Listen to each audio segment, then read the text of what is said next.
अस्सलाम वालेकुम नाज़रीन, दिन भर की अहम खबरों और तज्जियों के साथ आज शाम 7 बजे में मैं हूं आपके साथ आसमा इकबाल।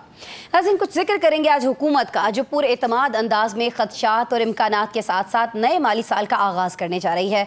हुक्मरानों के खाते में अस्करी, सिफारती और इक़्तिसादी कामयाबियों में सबसे बड़ी कामयाबी मुल्क का कामयाब दिफा, नादहिंदगी की दलदल में गिरने से बचकर दुरुस्त समत की तरफ सफ़र और सिफारती महाज पर भारत को किसी बदतमीज़ बच्चे की तरह क्लास में दीवार से लगाकर अलग थलग करके खड़ा कर देना है। लेकिन चैलेंजेस ख़त्म नहीं हुए नाज़रीन। अस्करी महाज पर अय्यार दुश्मन ताक में है और इक़्तिसादी महाज पर हमारा वास्ता उन ख़तरनाक बारूदी सुरंगों से है जिस पर पाँव आया नहीं और चीथड़े उड़े नहीं। माना कि हमें IMF का एतमाद हासिल है, हम उसके प्रोग्राम में शामिल हैं और हुकूमत की कारकर्दगी भी अच्छी है। मालियाती इदारों की कड़ी नज़रों में रहते हुए कारकर्दगी दिखाना, अफरात ज़र में कमी और इक़्तिसादी ढांचे में इस्लाहात की कोशिशें करना, तरसीलात ज़र में 28.8% इजाफा, बरामदात का 4% बढ़ोतरी के साथ 29 अरब 59 करोड़ डॉलर्स तक पहुँचना, SIFC की बदौलत अरबों रुपए की सरमायाकारी, ये तमाम चीज़ें काबिल तहसीन हैं। लेकिन इक़्तिसादी बहास के चैलेंजेस अब पहले से कहीं बढ़ चुके हैं कि अब हमारी मईशत ने बदलती सूरत हाल में दिफाई बजट का इजाफा भी संभालना है और यही मौजूदा हुकूमत के लिए सबसे बड़ा चैलेंज है कि सियासी मैदान में अपोजिशन के बजाय असल अपोजिशन माशी महाज पर है। गैर दस्तावेजी मईशत, टैक्स हदफ तक रसाई, माशी इस्लाहात, निजकारी और 74,000 अरब रुपए तक पहुँचा हुआ मुल्की मजमूई कर्जा ये हुकूमत के लिए बहुत बड़ा ख़तरा है। ऐसे में नए माली साल के पहले दिन पाकिस्तान स्टॉक एक्सचेंज की 100 इंडेक्स का 1,27,000 की बुलंद तरीन सतह अबूर करना खुश आइंद है। और नाज़रीन, इन्हीं इम्कानात, खदशात, वसवसों और उम्मीदों पर आज हम प्रोग्राम में बात कर रहे हैं। हमारे साथ कौन मौजूद है ये मैं आपको बता देती हूँ। काशिफ रफ़ीक साहब, सीनियर तज्ज़ियाकार, सीनियर सहाफ़ी, इस्लामाबाद स्टूडियोज़ में मुझे ज्वाइन किए हुए हैं। उनके साथ तशरीफ़ रखते हैं ताहिर नईम मलिक साहब, सीनियर तज्ज़ियाकार हैं। नवीद नसीम साहब और आज़म मलिक साहब मुझे ज्वाइन कर रहे हैं। दोनों हमारे सीनियर तज्ज़ियाकार वीडियो लिंक पर हमारे साथ मौजूद हैं। और नाज़रीन, आज चूँकि माली साल का पहला दिन है और आज ही जैसा कि अभी मैं अपने इब्तिदाइये में आपसे शेयर करी थी कि पाकिस्तान स्टॉक एक्सचेंज में नया रिकॉर्ड कायम हुआ है। तो काशिफ साहब बताइएगा कि शुरुआत तो अच्छी हुई हैं, लेकिन आने वाले माशी चैलेंजेस जो हैं जिनका जिक्र मैंने अभी किया, उनको आप किस तरह से देखते हैं? आप पूरे कर पाएंगे? हम ये चैलेंजेस से निपट पाएंगे सर? बिस्मिल्लाहिर्रहमानिर्रहीम। देखें, मुझे लगता ये है कि इन चैलेंजेस को पूरा करने के लिए अब इम्तिहान सियासी हुकूमत का है। अच्छा। अब एक इम्तिहान उस काबीना का जिसके सरबराह वज़ीर-ए-आज़म शहबाज शरीफ साहब हैं। देखिए, दिफाई एतबार से पाकिस्तान के अंदर से, बाहर से, दुनिया भर से तनकीद भी होती रही और ये कोशिश होती रही कि हम दिफाई एतबार से किस तरीके से चीज़ों को कार्टेल करें, डिफेंस के बजट को, बाकी चीज़ों को हस्ब तनकीद भी बनाया गया। लेकिन भारत की तरफ से एक जारियत मुसल्लत की गई। उस जारियत के जवाब में फ़ौज ने एक प्रियम्प्ट किया, रिएक्शन दिया। उसके बाद साबित हो गया कि पाकिस्तान दिफाई एतबार से जिसके ऊपर तनकीद की जा रही थी वो कहीं ऊपर जाके खड़ा हो गया और उसकी डिग्निटी रिस्टोर हो गई दिफाई एतबार से। अब दिफाई एतबार से तो फौज ने परफॉर्म कर दिया, फील्ड मार्शल साहब की सरबराही में उसने कर दिया। लेकिन माशी एतबार से जो परफॉर्म करने का काम है वो जमहूरी हुकूमत का है, शहबाज शरीफ साहब की और उनकी काबीना का है। अब देखना यह है कि वो क्या डॉलर को 200 पे लाते हैं, क्या पेट्रोल नीचे आता है, क्या चीनी नीचे आती है, क्या बाकी चीज़ें नीचे आती हैं। क्योंकि देखिए, अवाम को यह लगता है कि जी पाकिस्तान के दिफा पे जो उन्होंने 75 साल में कुर्बानियाँ दी उसका सबूत मिल गया अल्हम्दुलिल्लाह। अब मामला है इक़्तिसादी तौर पर। मैं ये समझता हूँ कि अगर इक़्तिसादी तौर पर इस मिथ को, इस क्राइसिस को, इस महंगाई को ना ख़त्म किया गया, ना कंट्रोल किया गया, तो फिर याद रखिए कि जो सियासी एतबार से एक थ्रेट कैदी 804 की सूरत में मौजूद है वो इनके सरों पे मंडलाता रहेगा। सवाल तो यही है ना, कर पाएंगे? आपको लगता है? अब देखिए, इस दावे तो किए जा रहे हैं ना कि वी कैन डू दैट। जो प्रोसेस कर रहे हैं, जो कोशिश कर रहे हैं, देखें, आपको दुनिया सपोर्ट करने को तैयार है, पैसा देने को तैयार है, हर चीज़ करने को तैयार है। आपने राइट डायरेक्शन में इन्वेस्ट करना है। अब राइट डायरेक्शन में इन्वेस्ट करने के लिए आपको कैरेक्टर बनाना पड़ेगा, आपको चीज़ें करनी पड़ेंगी। अब आप ये नहीं कह सकते कि दुनिया में हमें सपोर्ट नहीं मिली, हमें ट्रेड नहीं मिली। और मैं ये समझता हूँ कि ये एक ऐसी अपॉर्चुनिटी है कि दुनिया के साथ आप एड की बजाय ट्रेड को फ़रोग दें। आप ट्रेड को ऊपर लेके आए, आपका ट्रेड डेफिसिट जो है वो कम होना चाहिए। आप अमेरिका के साथ बात करें तो उनसे एड की नहीं, ट्रेड की बात कीजिए। अगर ये नहीं करते तो फिर कोई ये एक्सक्यूज़ नहीं होगा कि हमारे फलां सरकमस्टांसिस की वजह से हम माशी एतबार से चीज़ों को आगे नहीं लेके गए। ये मैं समझो कड़ा इम्तिहान है, और इस माशी क्राइसिस को अगर कवर करके, मैं फिर रिपीट कर रहा हूँ, तो ही सियासी क्राइसिस कवर होगा। अदरवाइज सियासी थ्रेट जो है 804 की सूरत में वो बदस्तूर कायम रहेगा नून और पीपल्स पार्टी के ऊपर। इसी पे बात कर लेते हैं। यही सवाल ताहिर नईम मलिक साहब, जो काशिफ साहब ने एक नुक्ता उठाया है। हुकूमत ने, हम देख रहे हैं कि सियासी साख को दाव पर लगाकर बहुत मुश्किल फैसले किए। अब मुल्क को नादहिंदा होने से बचाया, आलमी इदारों का एतमाद हासिल किया, लेकिन क्या हुकूमत को जो नेक नामी या कबूलियत मिलनी चाहिए थी, आपको लगता है कि उसमें हुकूमत उतनी कामयाब हो पाई है? क्योंकि एफर्ट्स ऐसा दिखता है कि बहुत ज़्यादा की गई हैं, लेकिन जो आउटकम है उन एफर्ट्स का वो उस तरह से नहीं है जब हम हुकूमत की मकबूलियत की बात करते हैं। मलिक साहब, आपने ये दुरुस्त कहा कि जब ये हुकूमत आई और इससे कबल जो PDM का गुज़श्ता हुकूमत का टाइम था वो बड़ा क्रिटिकल था। जी सर। तो हमें इकनॉमिक स्टेबलाइजेशन दिखाई दी, पाकिस्तान इक्तिसादी तौर पे थोड़ा मुस्तहकम हुआ। जी हुआ। लेकिन इस वक्त जो सूरत हाल है, पहले उस फेज़ की तो मैं तारीफ़ करूँगा। अब ये है कि शॉर्ट ऑफ इकनॉमिक रिफॉर्म, जिस तरफ काशिफ रफ़ीक साहब ने इशारा किया, जो गैर पैदावारी अखराजात हैं और जो कफ़ायत छारी और सादगी की मुहिम, और एक कमेटी भी बनी है, उस कमेटी की सादगी कारकर्दगी सामने नहीं आई। जो वजारतें डिवॉल्व हो के 18वीं तरमीम के बाद सूबों को चली गई हैं, मरकज़ की सतह पे ख़त्म होनी, कोई एक ऐसा इदारा ख़त्म नहीं हुआ। और इदारों की कारकर्दगी आपने देख ली है कि सवात में सैलाब आया, वहाँ PDMA भी है, NDMA भी है, सूबाई हुकूमत भी है, किसी की वो कारकर्दगी नहीं। और 5 इदारे हैं जो अरबों खरबों रुपए का फंड ले रहे हैं डिज़ास्टर का। ये सिर्फ एक महकमे की मैं बात कर रहा हूँ। इसी तरह हर रोज़ नए मशीर और नए वजीर रखे जा रहे हैं, काबीना का हजम फैलता जा रहा है, तनख्वाहों में मराद याफ्ता तबके की मराद में तनख्वाहों में बहुत इजाफा हो रहा है, पर्क्स एंड प्रिविलेजेस। बिल्कुल। और ये जो अब एक वक्त है कि जिसके अंदर आपने इकोनॉमिक एक्टिविटी को फ़रोग देना है। अब मैं आपके प्रोग्राम में ये कहने लगा हूँ कि हम अफरात ज़र की आज से एक नई जोन में दाखिल हो रहे हैं।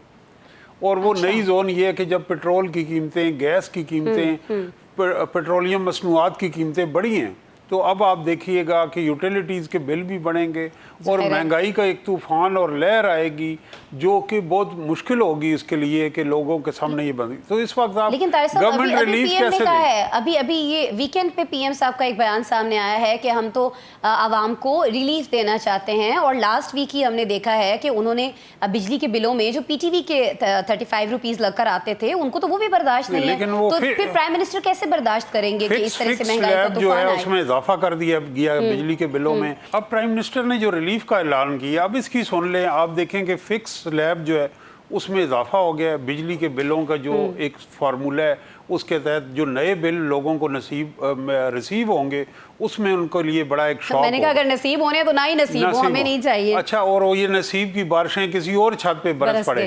लेकिन जो गैस के बिल हैं उनमें भी 50% इजाफा है, और डीजल की कीमत में जो इजाफा किया गया वो पब्लिक ट्रांसपोर्ट की शक्ल में आएगा। तो कोई शोबा ज़िंदगी महफूज नहीं रहेगा, इस अफरात ज़र में इजाफा होगा। और जो रिलीफ देने की बात करिए, ये दुरुस्त है कि PTV में 35 रुपये एक बहुत अच्छा इकदाम है, लेकिन उससे लोगों को अजियत थी। लेकिन अजियत उन तजियाकारों के तजिए से भी है जो सुबह से शाम तक एक राग ही इलाप रहे। उससे हमें से 135 रुपये ले लें, लेकिन उस अजियत से कौम को नुकसान नजात दिला दें। दूसरा जो आपका ये पॉइंट है कि ये कैसा रिलीफ है कि शुरू में आपने खुद शुगर मिल मालिकान में से रिपोर्ट मंगाई और फिर कहा कि जी ये तो चीनी इनके पास सरप्लस पड़ी है और पाकिस्तान को फॉरेन एक्सचेंज मिलेगा, रिजर्व मिलेगा। अपने ही 62 लोगों के मैनेजर्स ने रिपोर्ट मुंशियों ने मंगाई और चीनी बाहर भेज दी गई। और अब ये कहा गया कि मुल्क में तो चीनी की कमी हो रही है, तो उसी चीनी को वापस बुलाया जाए। तो ये डॉलर बाहर जाने और आना, इसका नाम आपने रिलीफ रख दिया है।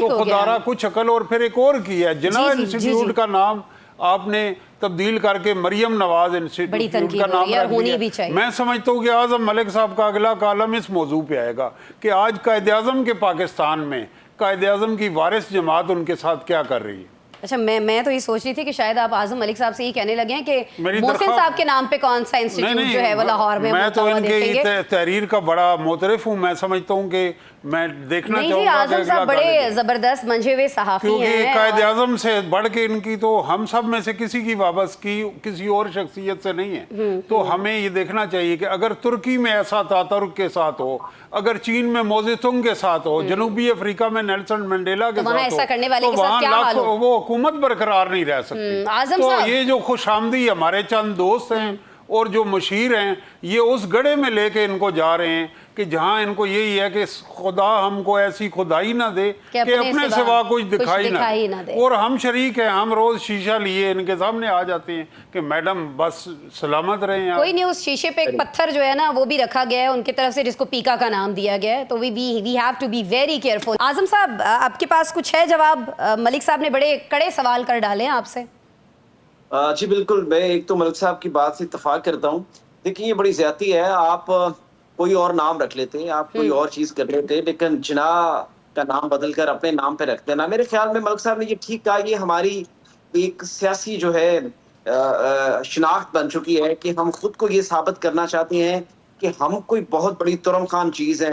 असल में हम एक खास एक जो है वो एक माहौल में रहते हैं जहाँ पे 2 3 4 लोग आपको आके बताते हैं कि क्या बात है जी आलिजा, क्या बात है, वो फतह इस्लाम पेश करते हैं, मुशीर खास, बाअदब, बामुलाहिजा, होशियार, निगाह रूबरू, शहनशाह मुअज़्ज़म मलका आलिया तशरीफ ला रही हैं, तो लोग के कानों को अच्छा लगता है, ये सुनने में बड़ा अच्छी लगती है। तो मैं मलिक साहब से ये प्रॉमिस करता हूँ कि मैं लाजमी इसके ऊपर एक तहरीर लिखूंगा और लोगों को बताऊंगा कि हकायक क्या है। एक चीज, दूसरी चीज देखें, इस वक्त जो सिविलियन हुकूमत है एक नाजुक दौर से गुजर रही है, जहां सियासी इस्तेहकाम का रास्ता जो है वो बराह रास्त मुआशी इस्तेहकाम से जुड़ा है। बिल्कुल बिल्कुल। सिर्फ अदालती महाज पर फतह, नैब तरामीम, या आपने 26वीं आईनी तरमीम कर दी, या पार्लिमानी अददी असलियत आपने साबित कर दी, ये कोई देर पास सियासी साख आपको मुहैया नहीं कर सकती।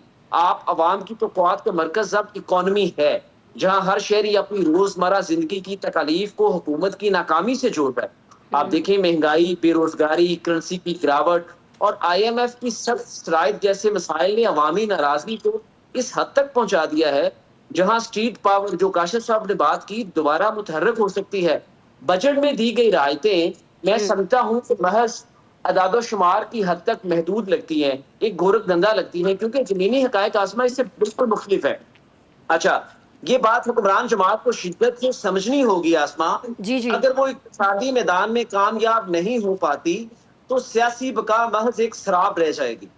करप्ट ब्यूरोक्रेसी है, दरामदी इन्हिसार और गैर मुल्की मालियाती दबाव जैसे अवामल को नजरअंदाज करके सिर्फ सियासी बयानिए के जरिए अवाम को मुतमिन करना मुमकिन नहीं रहा। मेरी बात सुनिए। जी जी जी। अच्छा, इस वक्त अगर हम बात करें, इस वक्त अगर ये तो एक मैंने एक बात बताई, अगर इस वक्त हम बात करें तो नौजवान तबके में इस वक्त जो बढ़ती हुई मायूसी है, रोजगार का फुकदान है, महंगाई के बायस हुकूमत अपनी मकबूलियत तेजी से खो रही है। अगर मुआशी इस्लाहात, रोजगार के मौके और कीमतों में हकीकी कमी ना की गई, जो ताहिर मलिक साहब ने कहा, तो अपोजिशन को एक ताकतवर अवामी बयानिया मुयस्सर आएगा जो हुकूमत के लिए शदीद खतरा बन सकता है। ये मुआशी तौर पर इनके पास कोई स्ट्रेटजी नहीं है। मैं आखिरी बात करने जा रहा हूँ, इस बात को समझें। मुझे सिर्फ आप सब लोग जो यहाँ पर बैठे हैं सिर्फ एक सवाल का जवाब दे दीजिएगा कि अभी तक जो वादे किए गए थे पिछले 1.5-2 सालों में, मुझे $1 बता दें जो आपने कहा था कि वो पाकिस्तान आएगा, वो बता दें कि किस अकाउंट में $1 आया है जिसके वादे किए गए थे, बहुत बड़ी बड़ी प्रेस कॉन्फ्रेंस की गई थी, वो मुझे आप सब लोग बता दें। बिल्कुल। आपने अपनी गुफ्तगू के शुरू में भी आपने अपनी गुफ्तगू के आगाज़ में ये कहा आज़म साहब, और बिल्कुल दुरुस्त कहा कि जो तिजारती खसारा है ये हमारे लिए एक बहुत बड़ा इशू है और बराह रास्त गैर मुल्की ज़र मुबादला से जुड़ा है। इस हवाले से अपने देखने वालों को यहाँ मैं ये ज़रूर बता दूँ कि इस हवाले से अमेरिका से मुज़ाकरात भी होने जा रहे हैं, आज ही हो रहे हैं। लेकिन अब देखना ये होगा कि डील मेकर जो हैं वो ट्रंप हुकूमत से इस सिलसिले में कोई फेवर ले पाते हैं या नहीं ले पाते हैं। खैर, ये अपनी जगह इस पर यकीनन हम आपको अपडेट करते रहेंगे।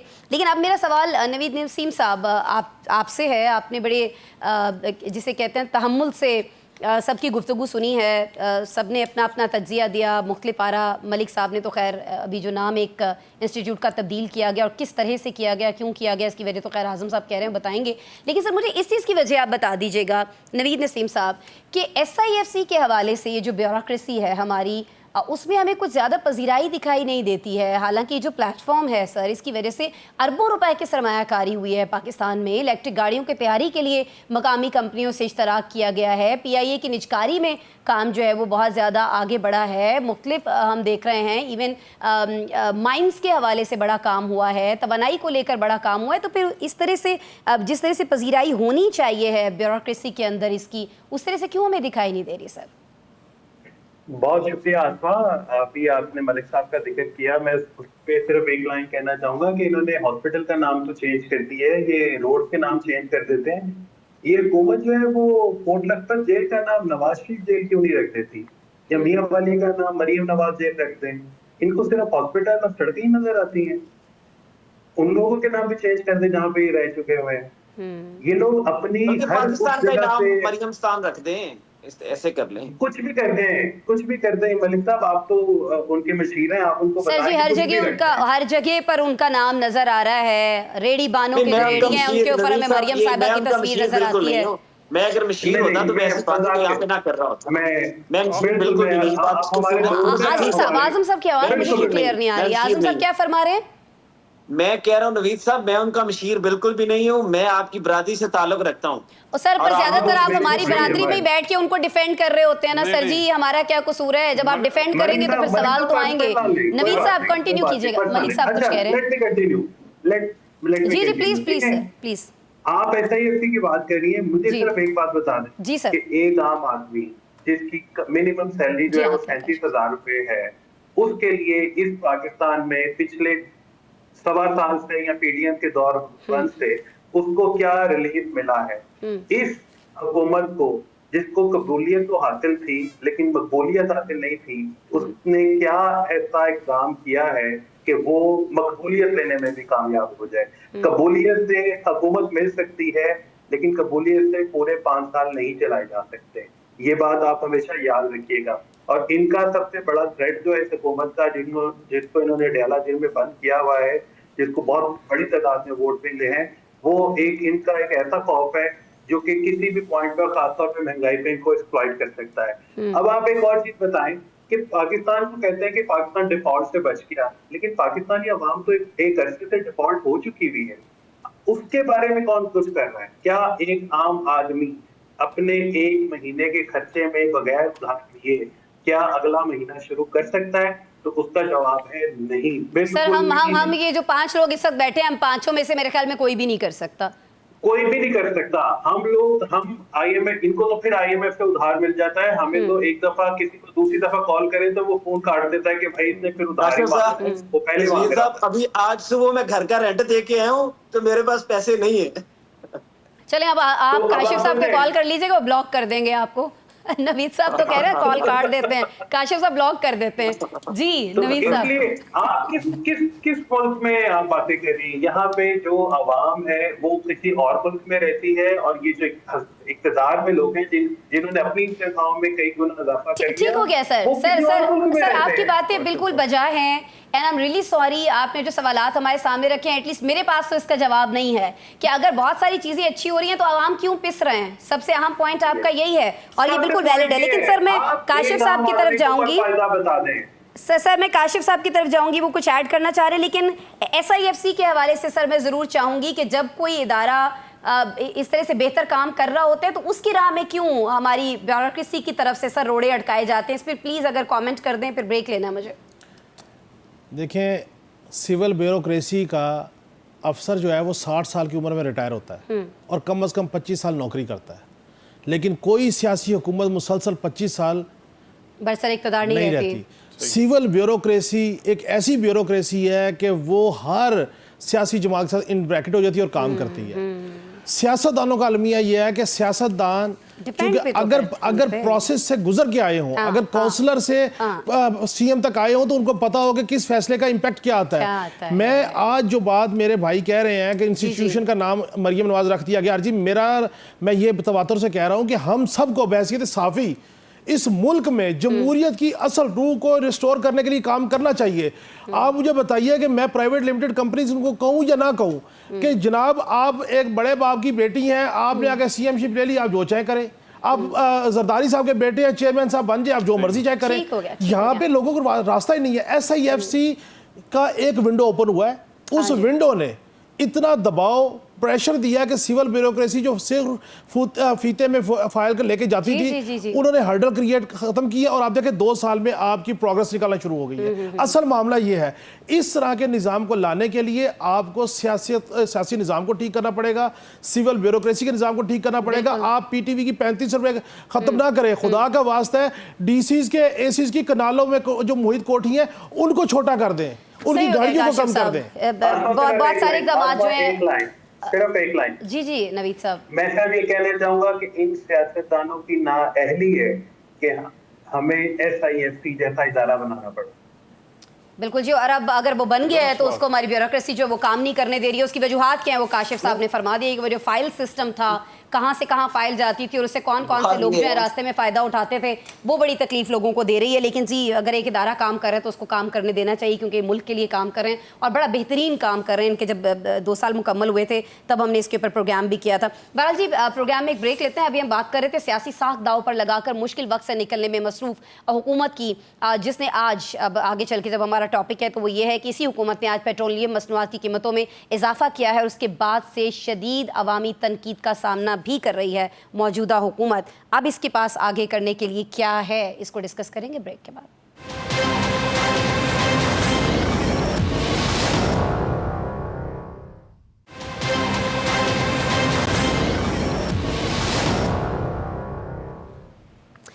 वेलकम बैक जी। आज पेट्रोलियम मसनूआत की कीमतों में हुआ इजाफा और उसके बाद से हम देख रहे हैं कि हुकूमत अवामी तनकीद का सामना कर रही है। वज़ारत ख़ज़ाना की जानिब से जारी होने वाले नोटिफिकेशन के मुताबिक हाई स्पीड डीजल की कीमत में 10 रुपये 39 पैसे फ़ी लीटर और पेट्रोल की कीमत में 8 रुपये 36 पैसे फ़ी लीटर का इजाफा किया गया है, जिसके बाद पेट्रोल की नई कीमत 258 रुपये 43 पैसे से बढ़कर 266 रुपये 79 पैसे फ़ी लीटर हो गई है। कहा यह जा रहा है कि आलमी मार्केट में खाम तेल की कीमतों में इजाफा और रुपए की कदर में कमी के बायस ये इजाफा और 2.5 रुपये कार्बन लेवी शामिल की गई है। लेकिन जैसे वो कहा जाता है कि मरे पर 100 दुर्रे, इसके मसदाक 1 जुलाई से हुकूमत ने गैस की जो प्रोटेक्टेड घरेलू सार्फिन हैं उनके लिए फ़िक्स चार्जेस 400 रुपये से बढ़ाकर 600 रुपये कर दिए हैं। यानी अब एक आम आदमी जो है जिसकी कम से कम उजरत भी हुकूमत ने ये कहकर नहीं बढ़ाई थी कि इंडस्ट्री बोझ नहीं उठा सकेगी, वो अब आने वाली महंगाई के इस तूफ़ान का मुकाबला कैसे करेगा। ये जो हमारा आम आदमी है जिसकी हम बात कर रहे होते हैं, पेट्रोल महंगा होने का मतलब जो है वो खांसी की शरबत से लेकर दाल सब्जी तक की कीमतों का बढ़ना है। दुकानदार तो वैसे ही हम जानते हैं कि इंतज़ार में होते हैं कि उन्हें पूछने वाला कोई नहीं है, जब जी चाहे किसी भी चीज़ की प्राइस बढ़ा देते हैं। वो लॉजिस्टिक का सारा खर्च डबल करके मुझसे और आपसे नाज़रीन जो है ये पैसे वसूल कर लेते हैं। ऐसे में सवाल ये बनता है कि ख़ते गुर्बत के नीचे सिसक कर ज़िंदगी बसर करने वाला जो है वो क्या करे, कहाँ जाए। और ये कि बजट का सारा और ख़जाने को भरने का सारा बोझ जो है वो क्या बेचारे मजदूर ने उठाना है, आम आदमी ने उठाना है। इस क्राइसिस में जो अशराफिया है उसका किरदार क्यों नहीं है, उसकी तनख्वाहें क्यों बढ़ती चली जाती हैं। मलिक साहब, मैं आपकी तरफ आऊँगी। ये जवाज़ सही है कि आलमी मंडी में पेट्रोल की कीमतें बढ़ी हैं तो बढ़ा रहे हैं, लेकिन कहीं ना कहीं वजह ये भी बता रहे हैं नाक़दीन, ख़बरें ये भी आ रही हैं कि जब इजराइल ईरान जंग हो रही थी, तेल की कीमतें बहुत ज़्यादा बढ़ गई थी, तो ऐसे में हमने तेज़ मंडी में पाकिस्तान ने सौदे कर लिए। हम थोड़ा वेट कर सकते थे, कीमतें नीचे आ जाती, जंग तो रुक जानी थी, बहुत सारी कयास आइयाँ थी। तो ये हमारी जल्दबाजी की वजह से नहीं हुआ ये सारा कुछ? लास्ट वीक तो जो इंटरनेशनल प्राइसेस हैं वो कम हुई थी और जब तेल है वो पहले से स्टॉक खरीदा होता है। इसके अंदर जो टैक्सेस हैं, जिस तरह आपने 2.5 रुपए का कहा, बहुत सारे हिडन टैक्सेस हैं, बहुत सारे डिक्लेयर्ड हैं। अगर गवर्नमेंट रिलीफ देना चाहे तो कोई बड़ी बात नहीं। मैं सिर्फ ये कहना चाहता हूँ कि इस वक्त एक नया कॉन्फिडेंस है गवर्नमेंट, उनको पता है कि भाई ये पार्लियामेंट में या हमारी हुकूमत में जो लोग आए हैं, सीटें हमें मिल गए हैं, तादियों की हमें ज़रूरत नहीं है। मीडिया जो है वो अच्छा लाभ रहा है, ताकतवर मीडिया नहीं, अदलिया भी ताकतवर नहीं, पार्लियामेंट एक बेनाम रबर स्टैंप है। तो इस नए कॉन्फिडेंस का मज़र है। अब ये कि टैक्सेस में जब आप कलेक्ट करते हैं तो वो आप डायरेक्ट टैक्सेस के बजाय जो अशराफिया या अमीर तरीन लोग हैं उन पे बराह रास्त टैक्स लगाने के बजाय एक शॉर्ट टर्म मैयर कैसे होता है, वो कहा जाता है कि जी हर आदमी पेट्रोल जो है वो 100 रुपये का भी लोग रक्शे में या उसमें मोटरसाइकिल में डलवा रहे हैं, हर आदमी इन ए वे पेट्रोल यूज़ कर रहा है, चाहे वो पब्लिक ट्रांसपोर्ट भी यूज़ कर रहा है। तो उनको कहा जाता है कि आप एक जो मोबाइल नेटवर्क हैं उनके ऊपर टैक्सेस की शरह बढ़ा दें। दूसरा, आप जो पेट्रोलियम मसनूआत हैं उनमें इजाफा कर दें। तीसरा, जो यूटिलिटी बिल्स हैं वो कर दें। तो जो रियासत कमज़ोर होती है, हुकूमत, वो ताकतवर लोगों से टैक्स लेने की अहलियत नहीं रखती और वो आवाम से टैक्स निचोड़ती है। तो ये एक ऐसा क्लासिक है कि ये पुराना फार्मूला है, कोई नया नहीं है, कि देखी जाएगी जी बराह रास्त लोग काबू आए हुए हैं और उनसे मज़ीद टैक्स निचोड़ा जाए। इससे इसका जो सबसे बुरा इम्पैक्ट होगा वो एक इकोनॉमिक एक्टिविटी पे, माशी जो एक साइकिल होता है business, cost of doing business है, इनपुट हैं वो बढ़ रही हैं और लोग जो आगे ही महंगाई के उसमें चक्की में पिस रहे हैं उनके ऊपर इसके अखराजात होंगे और यकीनी तौर पे इससे एक नई लहर आएगी महंगाई की जिसको हम बआसानी रोक सकते थे और वो रोकने के बजाय हमने इसके ऊपर इजाफी टैक्स लगाए हैं। भैया आप ₹2.5 जो टैक्स लगा रहे हैं, पहले आप देखें कि आलूदगी कौन फैला रहा है। क्या बड़ी बड़ी गाड़ियों वाले आलूदगी फैला रहे हैं? शहरों के अंदर कंजेशन चार्जेस लगाए गए हैं पूरी दुनिया में कि सिटी सेंटर में लोग जो गाड़ियाँ लेके आते हैं, पब्लिक ट्रांसपोर्ट नहीं यूज़ करते, उनके ऊपर एक टैक्स लगाया जाए ताकि वो अपनी गाड़ी के बजाय यूज़ करें पब्लिक ट्रांसपोर्ट। इस तरह के मेयर्स करके हम आवाम को बराह रास्त इन टैक्सों के बोझ से निकाल सकते थे। उनको निकालने के बजाय हमने इनके ऊपर टैक्स लगा दिया है जो कि सरासर ज़्यादती है। ठीक है, सरासर ज़्यादती है, लेकिन ये सिर्फ पेट्रोल के उसमें नहीं हो रही है काशिफ साहब। अब गैस पर भी फिक्स चार्जेस जो हैं बढ़ा दिए गए हैं। पेट्रोल पर तो हम बात कर ही रहे हैं कि कार्बन लेवी लगा दी गई है। बैंकों से आप अपना ही पैसा निकलवाते हैं तो उसकी फ़ीस बढ़ा दी गई है। पेंशन में इस्लाहात कर दी गई हैं। गरीब को यानी निचोड़ लिया गया है, लेकिन साबिक सदूर जो हैं उनकी जो बेवा है उनकी पेंशन को टैक्स से छूट दी गई है। ये गैर मुनसिफाना ज़ालिमाना निज़ाम की एक बहुत छोटी सी मिसाल है काशिफ साहब जो मैंने आपके सामने रखी है और इससे पता चल जाता है कि कहाँ कहाँ पर अपने लिए सहूलियात के लिए मौजूदा हुकूमत या जो जा चुके सदूर भी हैं वो क्या कुछ करते हैं। देखिए, अशराफिया के जो रहने सहने के तरीके होते हैं वो आपस में एक ही जैसे होते हैं। अब जिस वक्त मज्जा दिया पैना जैसे कहा जाता है, आप जब एक दफ़ा एक कानून साजी करते हैं तो कहते हैं साबिक सदूर, साबिक स्पीकर, साबिक चेयरमैन सेनेट, साबिक वज़ीर आज़म, साबिक सब जो है वो ये चीज़ें हासिल करेंगे, ये मराद हासिल करेंगे, क्योंकि उसकी वजह से वो सारे अशराफिया का हिस्सा है, उस क्लब का हिस्सा है। आवाम से प्रोटेक्ट करना, आवाम से क्या लेना देना इनका। अभी जो पिछले सेगमेंट में मैं बात कर रहा था, देखिए आपने पेट्रोल बढ़ा दिया, आपने गैस बढ़ा दी, आपने और तो और जुल्म ये किया, पहले सारी दुनिया को मोटिवेट किया कि भाई बिजली के क्राइसिस से निकलना है तो सोलर पे आ जाओ, और फिर अल्लाह के हुक्म से पहले घेर घार के आवाम को आपने सोलर पे लाए और आप उसके ऊपर टैक्स लगा दिया। यानी कि आपने ये तय कर लिया है कि किसी ऐसे तरीके से भी यही किया था ना काशिफ साहब, यानी कि हमारे जो माशत चलाने वाले लोग हैं जो इकोनॉमिक अफेयर्स देख रहे हैं, उनको लगता है कि पहले एक तरफ आप लोगों को एक आदत डालें, फिर जब वो उसके आदी हो जाए फिर उसके ऊपर टैक्स लगे तो सारी कौम उसके अंदर आ जाएगी। अब आप मुझे बताइए, सोलर काबिल बर्दाश्त नहीं, बिजली काबिल बर्दाश्त नहीं, गैस काबिल बर्दाश्त नहीं, चीनी काबिल बर्दाश्त नहीं, घी काबिल बर्दाश्त नहीं, और उसके बाद आप सिर्फ ये सोच रहे हैं कि चूंकि हमें मखसूस नशिस्तें मिल गई हैं, चूंकि हमारी 2 अक्सरियत आ गई है, चूंकि हमने 26वीं आनी तरमीम करा ली है, चूंकि हम 27वीं आनी तरमीम करवाने जा रहे हैं, हमारे इक़्तिदार को कोई नहीं हिला सकता और आप इस काम पे लगे। सारी हुकूमतों को ही लगता है। और मैं आपको एक बात बताऊं कि हमने बहुत सारे वज़ीर आज़म को हलफ उठाते और फिर रोडों पे निकलते और तहरीकें चलाते देखा है। हम उस वक्त भी ये कहते थे इक़्तिदार सदा हमेशा अल्लाह का है, मत इस इक़्तिदार पे वो प्लान करें जो आपके इख्तियार में नहीं है। आप मुझे बताइए कि आपने अवाम के लिए कुछ किया नहीं, दिफाई एतबार से आपने मुल्क को उठा लिया, दिफा करने वालों ने उठा लिया, आप मुआशी एतबार से नहीं उठाएंगे तो दिफा करने वाले आपका कहाँ तक साथ देंगे भाई, कहाँ तक आपको सपोर्ट करेंगे। आपने कहा कि हम सियासी हुकूमत है, हमने अपनी सियासत को दाव पे लगाया मुल्क की खातिर, और मुल्क की खातिर आपने यह किया कि आपने सोलर पे भी टैक्स लगा दिया जो एक धूप का जरिया है, जो एक आसानी है। सारे ऐसे इक़दाम मैं ये समझता हूँ अगर इस हुकूमत ने इक़्तिसादी तौर पे अब परफॉर्म ना किया, जबकि आपका मुल्क दुनिया में सफ़ा अव्वल के मुल्क में शामिल हो गया और लोग आपको पैसा देने को, ट्रेड करने को, सपोर्ट देने को तैयार है, एतमाद करने को तैयार है। अगर आपने परफॉर्म ना किया ठीक हो गया तो याद रखिएगा कि सियासी एतबार से आपकी शिकस्त को किसी तरीके से रोका नहीं जा सकता। आप खुद नहीं रोक पाएंगे। Very true. मैं नवीद नसीम साहब, सर मैं आपकी तरफ आऊंगी। 16 अप्रैल को हुकूमत ने आलमी मंडी में जब कीमतें कम हुई थी उसके बावजूद ये कहा था, या आवाम को रिलीफ देने से ही कहकर इनकार कर दिया था कि जी इसका फ़ायदा हम बलूचिस्तान को देंगे। यानी मुझे आपको आलमी मंडी में तेल की कीमतें बढ़ रही हों, नीचे आ रही हों, हमें उन्होंने रिलीफ नहीं देना है। उस वक्त कहा गया था कि जी ये जो N25 है, कच्ची कनाल है, उस पर ये पैसा जो है खर्च होगा। अब आलमी मंडी में कीमतें बढ़ गई हैं, यानी अवाम अब जो है वो किसी खैर की उम्मीद ना करें। आलमी मंडी में जो कुछ भी हो रहा हो हमें इसको सोचना ही नहीं चाहिए, हमें बस ये पता होना चाहिए कि हर सूरत में हमने पिसना ही पिसना है। नवीद नसीम साहब। आसमा, पहली बात तो ये कि आलमी मंडी में कीमतें फिर वापस नीचे आना शुरू हो गई हैं। बिल्कुल ऐसा ही है। नंबर टू, ये जब से मुझे एक चीज बताएं कि ये जिन शाफिया का हम जिक्र करते हैं, क्या उन्होंने कभी अपनी गाड़ी में खुद अपने पल्ले से पेट्रोल डलवाया? क्या उनको पता है कि एक पेट्रोल के लीटर की कीमत होती कितनी है? क्या उनको पता है कि 1 लीटर पेट्रोल में उनकी गाड़ी या एक मोटरसाइकिल कितने किलोमीटर करती है? ये हम गरीब लोगों के मसले मसाइल हैं।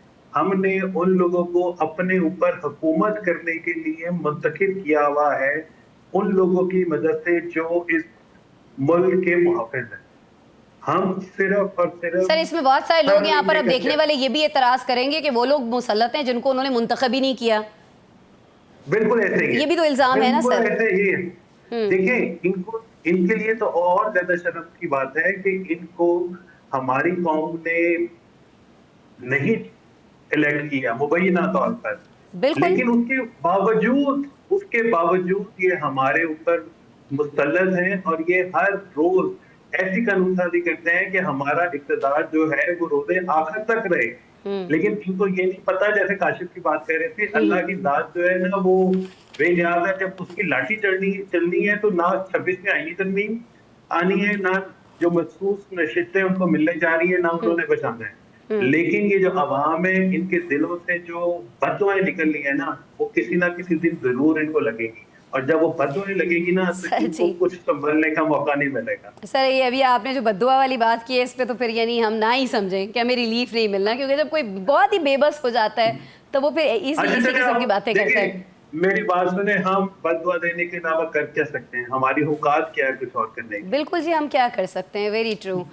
मैं आज़म साहब से पूछ लेती हूँ कि चले हम तो कुछ नहीं कर सकते, हमारी अशराफिया शायद कुछ कर सकती है। आज़म साहब, क्या आपको लगता है कि पार्लियामान में सारे सियासी इख्तलाफात भुलाकर अपनी तनख्वाहों में लाखों रुपए का इजाफा करने वाले जो अरकान हैं, ये जो सितम अब हम पर हुआ है पेट्रोलियम प्राइसेस को लेकर, गैस प्राइसेस को लेकर, घरों के सिलेंडर्स को लेकर और दीगर चीज़ें, इस पर आपको लगता है कि वो कुछ बोलेंगे, हुकूमत कुछ अमल करेगी, कुछ सुनी जाएगी इन अरकान की? और सुनी तो तब जाएगी ना जब बोलेंगे। पहले तो बता दें, कोई बोलने जा रहा है, कोई बात हो रही है कहीं पे? देखिए आसमा, अपोजिशन और हुकूमत हमेशा से ही जब तनख्वाहों में इजाफा या मराहत का मामला आता है तो वो दोनों एक पेज पे होते हैं। बिल्कुल, ये चीजें तो हमने पार्लियामेंट में, असम्बलीज में खुद देखी हैं। तनख्वाहों में इजाफा करना हो तो अपोजिशन जो है वो गवर्नमेंट से ज्यादा हुकूमत का साथ दे रही होती है, क्योंकि उसको पता होता है कि अगर वो ये साथ देंगे तो फिर ही वो खुद भी मराहत जो है वो दे सकेंगे। तो देखिए, ये तो एक नॉर्मल फिनोमेना है, इसके ऊपर तो हम बहुत ज्यादा क्या बहस करना है। इसके ऊपर नवीद ने बड़ी खूबसूरत बात की है कि वो झोली उठा के बददुआई हैं। देखिए, इस वक्त जो पेट्रोलियम मसनूआत की कीमतों में इजाफा हुआ है, इससे कोई एक फर्द मुतासर नहीं है। देखिए, हर वो चीज जिसने घर से निकल के मंडी तक, जिस चीज ने खेत से निकल के मार्केट तक पहुंचना है, अब उसकी कीमतें बढ़ना शुरू हो जाएंगी। सर, जो स्टॉक की हुई चीजें हैं, जिन्होंने कहीं से नहीं निकलना, कहीं नहीं पहुंचना, जो पहले से गोदामों में पड़ी हैं सर जी, वो भी महंगी हो गई, सब महंगा हो गया। देखिए आसमा, आप बिल्कुल ठीक कह रहे हैं। देखिए, महंगाई का शदीद तूफान जो है, मैं समझता हूँ वो आएगा। ये सूरत हाल एक आम पाकिस्तानी के लिए नाकाबिले बर्दाश्त बनती जा रही है, खासतौर पर इस पस मंजर में कि इसकी आमदनी जो है वो जमूद का शिकार है, जबकि अखराजात हर हफ्ते बढ़ते जा रहे हैं। और मैं ये समझता हूँ हुकूमत के लिए एक इंतहाई जो है वो एक नाजुक मोड़ है आसमा, जहाँ टेक्निकल जुआस या बैनुल-अक़वामी मंडी की कीमतें बतौर दलील पेश करना अवामी गुस्से को कम नहीं कर सकता। मैं अभी आज मार्केट से निकल के आया हूँ, लोग गालियां दे रहे हैं, अवाम ये सुनने को तैयार नहीं कि आलमी सतह पर कीमतें बढ़ी हैं, क्योंकि इनके लिए बुनियादी सवाल ये है कि हुकूमत उनके लिए हुकूमत उनके लिए आसानी क्या पैदा कर रही है। अगर कीमतों में मुसलसल इजाफा जारी रहा और हुकूमत की जानिब से कोई फौरी रिलीफ ना दिया गया तो सड़कों पर इज़्तिराब बढ़ेगा, सड़कों पर इज़्तिराब पैदा हो सकता है, और ये इज़्तिराब जो है जैसे मुखालिफिन उठा सकते हैं। देखें, आसमा आखिरी बात, जी जी जी पेट्रोल की कीमत महज एक इक्तिसादी इशारिया नहीं होता, ये एक सियासी बारोमीटर है जो हुकूमत की मकबूलियत अवामी जज्बात का तयन करती है। अगर यही कैफियत बरकरार रही जो आजकल महंगाई की चल रही है मुल्क के अंदर, तो मैं समझता हूँ ये जो तूफान है ये मौशत को संभाल नहीं पाएगा, और हुकूमती इस्तेहकाम को जिसके नारे लगाए जा रहे हैं उसको अपनी लपेट में भी ले सकता है, क्योंकि ठीक है। महंगाई के आगे कोई हुकूमत खड़ी नहीं रह सकती। ठीक है जी, और ये हुकूमत के लिए एक बड़ा ख़तरा हो सकता है। हुकूमत को यकीनन इस पर सोचना चाहिए। हुकूमत के लिए ख़तरे की बात हो रही है तो कुछ खैबर पख्तूनख्वा में भी पीटीआई हुकूमत की तरफ बढ़ने वाले खामोश ख़तरे की बात करेंगे। ये खामोश ख़तरा क्या है, ब्रेक के बाद डिस्कस करते हैं सर।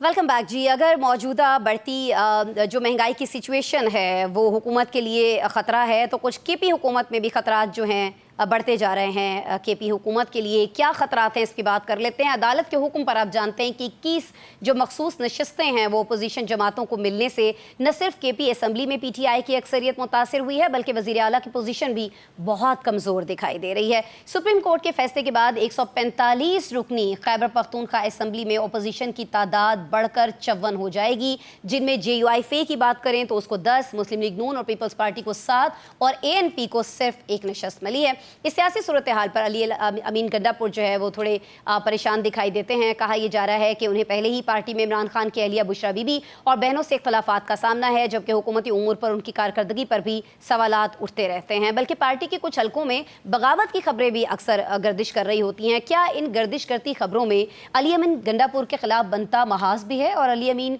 ही क्या केपी में पीटीआई का तवील इक़्तिदार जो है उसको ख़त्म करने की वजह बनेंगे, क्योंकि उनकी नाअहली को लेकर बातें की जा रही हैं। इस्लामाबाद में जिस तरह से सारा एक सीन बना था जब ये लोग पार्लियामेंट के सामने पहुंच गए थे, और उसके बाद पार्टी में बहुत सारे हलकों की जानिब ये कहा जाता है हलकों की जानिब से कि ये विकेट के दोनों जानिब खेलते हैं। तो अब लगता ये है कि पीटीआई हुकूमत के लिए केपी के अंदर और ख़ास तौर पर अली अमीन गंडापुर के लिए ख़तरात जो हैं वो बढ़ते चले जा रहे हैं। क्यों मलिक साहब, मैं सही कह रही हूँ, कुछ गलत कह रही हूँ?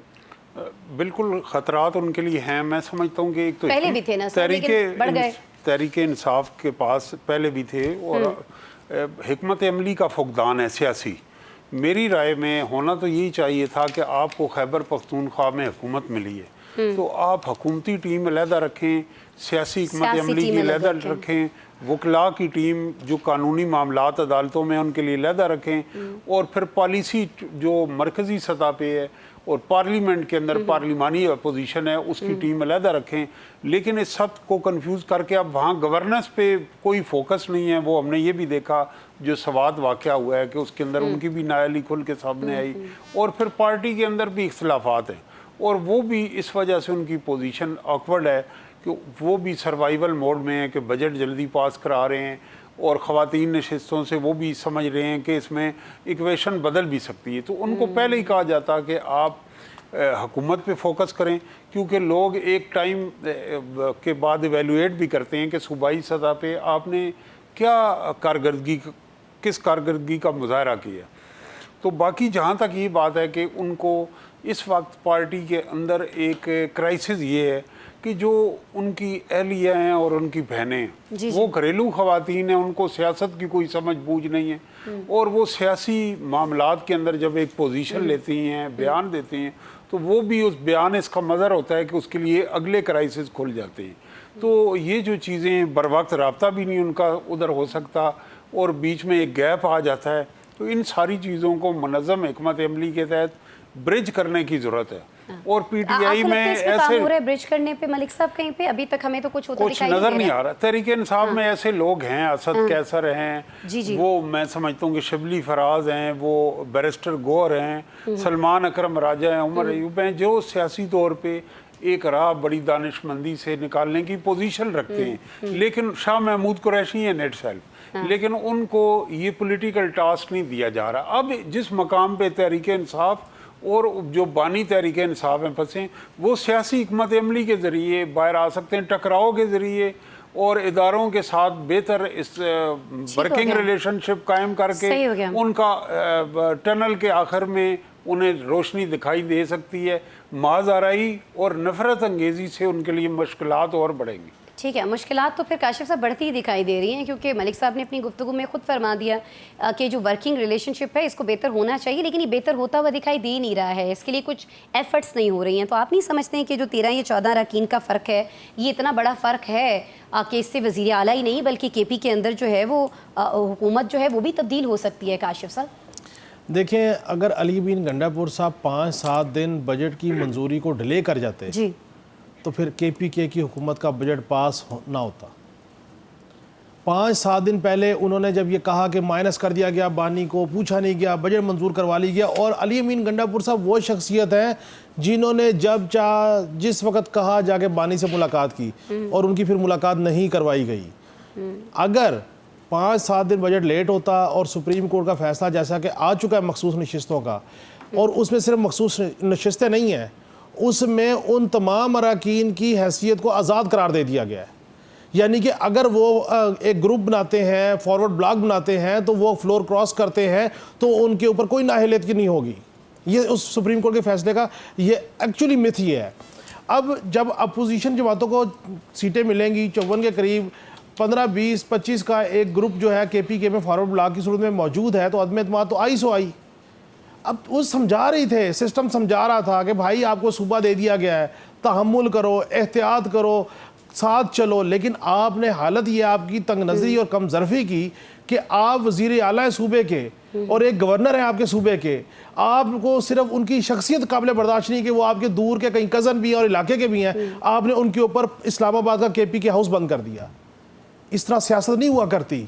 सियासत किसी की जागीर नहीं, सियासत में आपको विजडम के साथ करता है। अब कुछ लोग सॉरी, इसको विजडम की बजाय मैं ये कहूंगी कुछ लोग कर लें, कुछ दो सियासी विजडम इसी चीज़ का नाम है। बहरहाल आपने ठीक कहा, लेकिन मसला ये है कि अब आपको ये परेशानी लायक हो गई है कि भाई अब नंबर बढ़ गए हैं, अब चीज़ें बढ़ गई हैं। एक सूबा है जो आपके पास सेफ हेवन है, जिसमें आपने तमाम PTI के जो रूपोश जो लोग हैं वो छुपाए हुए हैं, आप पैसा लगा रहे हैं। अगर वो सूबा आपके पास नहीं रहता कल, तो फिर आप कहाँ जाके छुपेंगे? ये एक बड़ा सवालिया निशान है। और एक चीज़ जी इस सारे मामले में एक कमेंट, मेरे भाई हैं, मेरे सीनियर हैं, कह रहे थे कि मलिक साहब के जी वो अहलिया घरेलू खातून है। मैंने कहा शुक्र अल्हम्दुलिल्लाह, बुशरा बीबी अभी अहलिया थी और घरेलू खातून थी, तो सिर्फ तोशा खाना हुआ है। कहीं वो सियासी खातून होती तो पता नहीं आधा पाकिस्तान का केसेस जो है वो इमरान खान के नाम होते हैं। चले आगे बढ़ जाते हैं, ये याद कराता जाऊँ। आगे बढ़ जाते हैं। नवीद नसीम साहब, सर अली अमीन की पार्टी की हम बात कर रहे हैं, लेकिन हम देख रहे हैं कि जो पार्टी है PTI, इसके अपने अंदर अली अमीन साहब की शदीद मुखालिफत है। जुनैद अकबर जो हैं वो उनसे ख़ाइफ हैं। आपको लगता है कि क्या हुकूमत बचाने के लिए PTI या सुन्नी इत्तेहाद नए वज़ीर आला को सामने लाकर JUI या पीपल्स पार्टी में से किसी को साथ मिला सकती है, या आपको लगता है कि ये किया जाना चाहिए, ये वक्त की ज़रूरत है? अगर ऐसा नहीं किया गया तो जैसे काशिफ साहब ने फरमाया कि फिर इस हुकूमत से भी हाथ धोने पड़ सकते हैं KP के अंदर PTI को।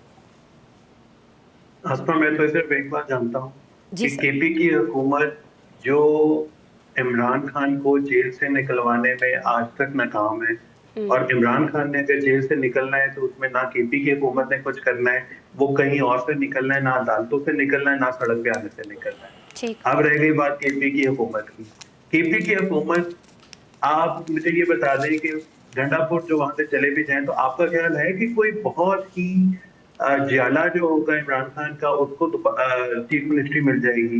अगर गंडापुर जाएगा तो गंडापुर की जगह एक गंडापुर 2 आ जाएगा, जो कि फिर से एक नेगोशिएशन की डील करना शुरू करेगा इमरान खान के लिए, या कुछ किसी भी किस्म की फेवर लेके देने के लिए तैयार होगा। क्या ही अच्छा होता कि ये हुकूमत इतने, जब जो इनका तीसरा कंजर्वेटिव टेन्योर चल रहा है, वो वहां पर इतनी डेवलपमेंट करती, इतना काम करती कि लोग दूसरे सूबे कहते कि हाँ वाकई ही KP की हुकूमत ने काम किया है। इमरान खान को छुड़वाना इनके बस की बात नहीं है KP हुकूमत की, ना ही गंडापुर की। गंडापुर जितना मुतनाज़ा, जितना सस्पिशियस चीफ मिनिस्टर जो है, जो सुबह एक जगह जलसे में खिताब करता है और सारी रात गायब हो जाता है और 12 डिस्ट्रिक्ट क्रॉस करके पैदल इस्लामाबाद से अपने इलाके में पहुंच जाता है। वो तो एक लतीफा था ना सर जी, वो तो एक लतीफा था मेरे ख्याल में। उसको क्या तो कह सकते हैं? हमें तो आपस की बात है कि केपी की हुकूमत जो है वो चल ही लतीफों के ऊपर रही है। आप पेशावर में पाकिस्तान का सबसे बड़ा लतीफा जो है वो पेशावर में बनाई जाने वाली BRT है। उससे बड़ा लतीफा कोई नहीं है। ये ऐसे सारे के सारे लतीफे जो है वो केपी में नजर आते सही हैं। हो गया, सही हो गया, सही हो गया। आजम साहब, मैं आपकी तरफ आऊँगी। ये कल बैरिस्टर गौहर साहब क्यों कह रहे थे कि जिसे जी अदम एतमाद लाने का शौक़ है वो ले आए, यानी इसका मतलब कहीं ना कहीं ये लगा उनकी गुफ्तगू सुन के कि उन्हें इत्तला हो चुकी है कि कुछ ना कुछ गड़बड़ होने वाली है या कुछ ना कुछ गड़बड़ हो चुकी है। आजम साहब, देखिए आसमा, सुप्रीम कोर्ट के हालिया फैसले के बाद मैं समझता हूँ कि अली अमीन गंडापुर की केपी में जो कायम PTI की हुकूमत है वो शदीद सियासी और आइनी दबाव का शिकार है। आल्दो एक इस फैसले ने उसकी अददी जो बर्तरी थी उसको मुतासर किया है।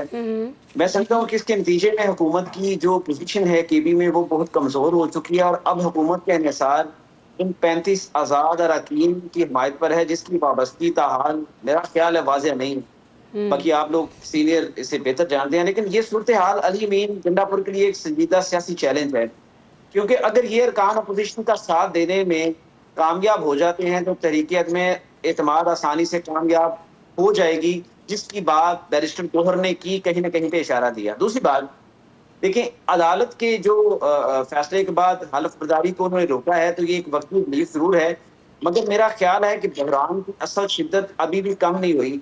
वफाकी हुकूमत और अपोजिशन जमातें केपी में हुकूमत की तब्दीली के लिए पस पर्दा सरगर्म दिखाई दे रही हैं, जिससे सियासी कशीदगी मजीद बढ़ेगी मुल्क के अंदर।